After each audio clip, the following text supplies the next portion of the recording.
حمد و ثنا، عظمت و جلالت، بزرگی و کبریائی شہنشاہ عالمین اللہ تعالیٰ کے لیے ہی سزاوار ہے، جس نے رمضان المبارک میں نماز اور زکوٰۃ کے بعد روزے جیسی تیسری عظیم عبادت فرض کی، جو یقیناً شکر گزاری کا حقیقی اظہار ہے۔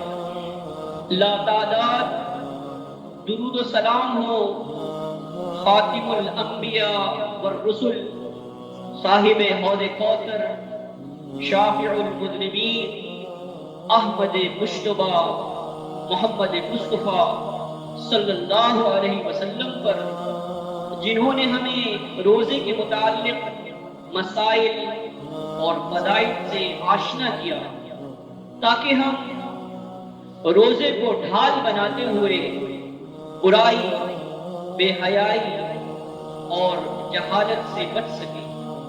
عربی زبان میں صوم رک جانے، ترک کر دینے کے معنی میں مستعمل ہے، جس کی جمع صیام ہے۔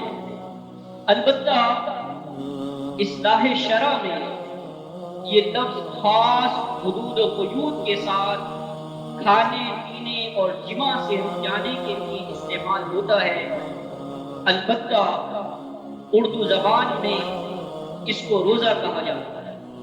اللہ تعالیٰ کا بندہ اس کی رضا و خوشنودی کے خاطر بعض چیزوں کو اپنے اوپر کچھ وقت کے لیے حرام قرار دے کے اپنے آپ کو مجسم اطاعت کرتے ہوئے اپنی زبان سے یہ اقرار کرتا ہے کہ اس کے لیے سب سے اہم اس خالق حقیقی کا حکم ہے، لہذا بندہ ہونے کی حیثیت سے وہ بے چوں چرا اس کے حکم کے آگے سر تسلیم خم کر دیتا ہے۔ روزوں کے مسائل کے علاوہ اس کی اسی حقیقت کی فی الوقت وضاحت مقصود ہے، تاکہ عبادت کے ظاہری ڈھانچے کے علاوہ اس کی اصل روح کو آشکار کیا جا سکے۔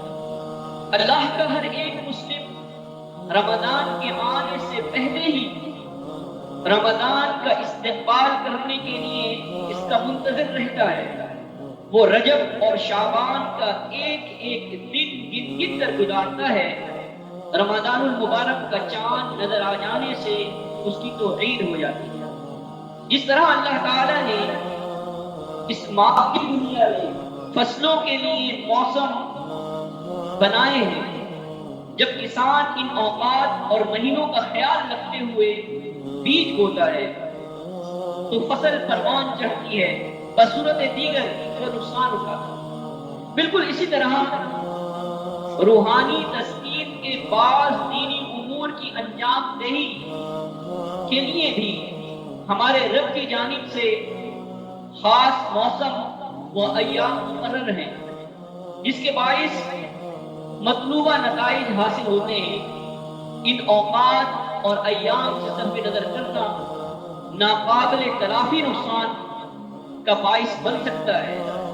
مثلا جس طرح جمعے کی ادائیگی کے لیے خاص دن مقرر ہے، حج کے لیے مخصوص مہینہ اور خاص ایام منتخب ہیں، وقوف عرفہ کا دن متعین ہے، بالکل اسی طرح روزوں کے لیے بھی ہمارے مالک نے ہمیں نزول قرآن مجید کا خاص مہینہ رمضان المبارک بطور تحفہ عطا کیا ہے۔